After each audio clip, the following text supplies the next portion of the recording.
Ngayong araw, nakapagsumite ako ng 4 na aplikasyon.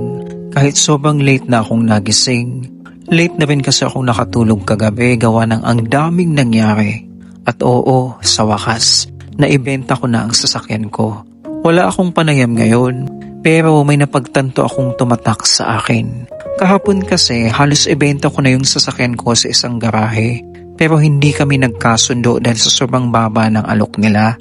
Parang binabaliwala yung tunay na halaga nito. Kaya nagdesisyon akong maglathala sa mga grupo sa Facebook dito sa Dubai. At sa di inaasahan at nalula ako sa daming nagmensahe at tumawag. At sa huli, may nakakita ng tamang halaga nito at nagkasundo kami sa presyo. Doon ko napagtanto, huwag kang makontento sa lugar na hindi ka pinapahalagahan. Ganon din ang paghahanap ng trabaho. Kahit umabot ka na ng 20 panayam at wala ni isang bumalik, hindi ibig sabihin na wala kang halaga. Ibig sabihin lang hindi sila ang para sa'yo. Ako si Will na nagsasabing, magpatuloy kang hanapin ang lugar na nakikita ang tunay mong halaga.